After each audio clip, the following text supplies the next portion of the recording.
Has anyone ever asked you, are you the toxic one in a relationship, or have you ever been toxic in a relationship? And I'm sure most of us have had this same response, like, no, I've never been toxic in a relationship. And honestly, I'm sure most of us are lying that are listening and watching this podcast, but that's okay. That's not really why we're here. We're here because of toxic communities. And, I've fallen into this trap before. I'm a big sports fan. I'm a big LeBron guy. It's LeBron till I die. And that's just what I stand on. If the team is losing and the Lakers are not making the right moves, best believe I'll want to get toxic. I don't necessarily go online and say a bunch of stuff, but I'm in my friends' group chats and we're talking about the Lakers and how they can improve. Why are they losing? We need to fire the head coach. It gets pretty wild in the group chat. And so often as a community manager, I see a once vibrant community, for example, turn really toxic because of a number of different reasons. A company can introduce a new product feature that the community is just not very fond of, or for a game, they take away a feature or level or just make the game really confusing for the players. And now they turn against the developers, they turn against the business decision makers of that company. And now you have a toxic community. And I see community managers not knowing what to do. My name is Brandon Iverson. I am the host of the Community Managers Podcast. And today we're going to talk about some techniques that you can use to help your community drop those pitchforks and hopefully turn back to the good side before things get much, much worse. So let's jump right into it.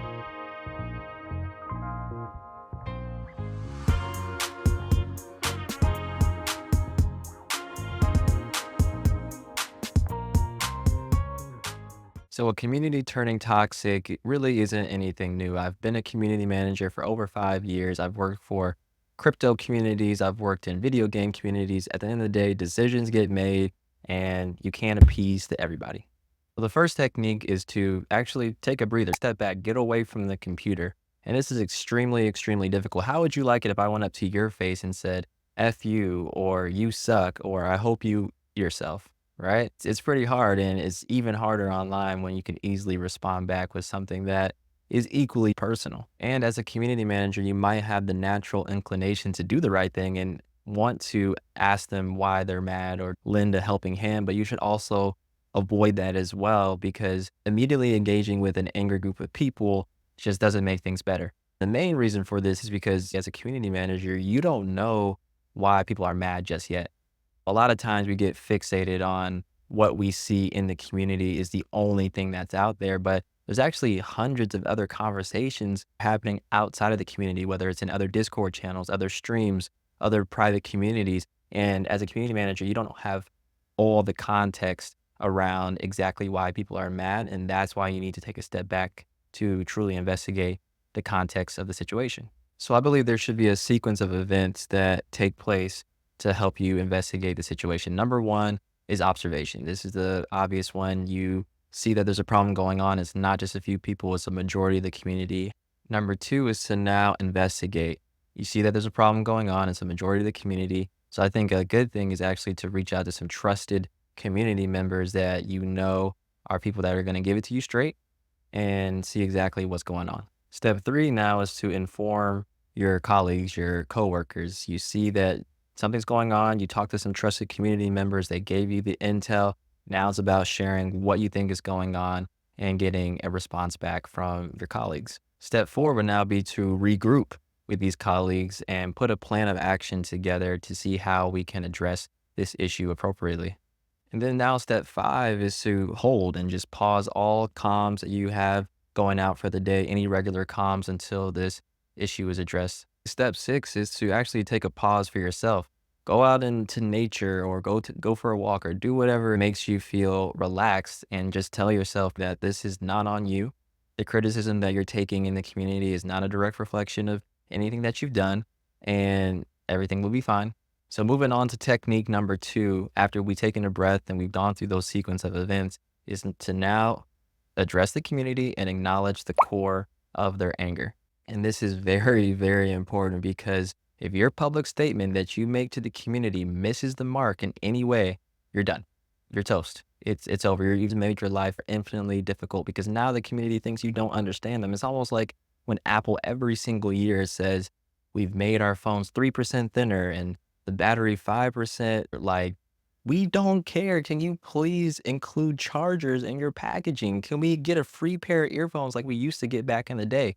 You're not hearing us. There's always more that meets the eye when it comes to interpreting angry feedback. A great community manager can translate an FU into like a feature request. For example, if someone says this game sucks and I keep losing, then really what they're trying to say is that the game has increased latency and the performance of the game is just not up to par with what my device can handle, for example. So that's just how, as a community manager, you have to be able to interpret feedback and understand exactly what the core of why players are angry. Moving on to technique number 3, focus on the product, not the community response. We are in a customer provider relationship with our community, and that's that. So anytime you spend a ton of energy trying to scold your community about how negative they're being or how unproductive or bad their response is only distracting you as a community manager from talking about what you're offering from a product standpoint. When you try to make the community the focus, you honestly just dig yourself a deeper and deeper hole, and it makes your life twice as harder than it has to be. And honestly, things just get personal. I've seen it happen time and time again when the community turns toxic. It just over time gets personal, and that's how you create a bigger rift between you and the community. Just stick to the product, your community, your consumers, they're not your friends, they're not your children. You can't try to fix them or teach them a lesson. Just try to stick to the product. Don't try to fix them. Another important thing to remember is to always enforce your guidelines. You should always remove harmful content, whether it's name calling, stereotyping, racist remarks, anything like that, because you should never let your community move the line of what you've already enforced. This is keeping in line the expectations that you've already set with your community. Once again, do not let an angry mob of people with pitchforks move that line with the expectations that you already set when you've created the spaces within this community. And the last thing I'll leave you with is sometimes it's okay for people to be mad. At the end of the day, the company that you're working for, working with, or the company that you own made the best decision for the company and the bottom line, and people are mad, and that's okay. Maybe the best decision or the right decision for a company is to raise prices because cost of production became more expensive for the company. Or maybe we had to shift our focus to a new trend or a new market. Or maybe we had to get rid of a feature because the data showed that consumers that are using the product just aren't using that feature anymore. And you might still see some backlash from that, but just know that segment of people who are upset aren't necessarily a reflection of what the data shows and what's best for the company at the end of the day. And so the main takeaway here is that you have to balance confidence in your decisions as a community manager, as well as balancing the community outcry, because you have to recognize that even though you made all the right decisions as a company, people are going to be angry, and that's okay. Now, that doesn't mean that you ignore people who are angry. It's good to be proactive in your communication, especially early on, because that early feedback I've seen can actually help with messaging later on, or even fix features or product features before they even roll out. Communities ebb and flow, or in other words, they're a little bipolar, honestly. They go happy to sad to angry. Sometimes they take a hiatus and don't even want to talk to you. So from one community manager to another, even when your confidence gets shaken, building a vibrant community takes a ton of work and it's very admirable, but you're going to have valleys and peaks, and it's just about you staying steady and balancing the needs of the community as well as balancing the needs of the company. If you enjoyed this video and you got something from it today and you're watching on YouTube, please leave a like, and you can subscribe to the channel for more episodes of the Community Managers Podcast. Also, leave a comment here below on YouTube if I missed any techniques that you as a community manager use to help with any toxicity in your community. And if you're listening on Apple Podcasts and Spotify, definitely follow there so that you receive notifications for every new episode of the Community Managers Podcast. And lastly, make sure you subscribe to the newsletter. You can either go to the link in the description or go to brandoniverson.com. And this is where you'll receive expanded strategies that are not in the episodes on how you can upgrade your community to the next level.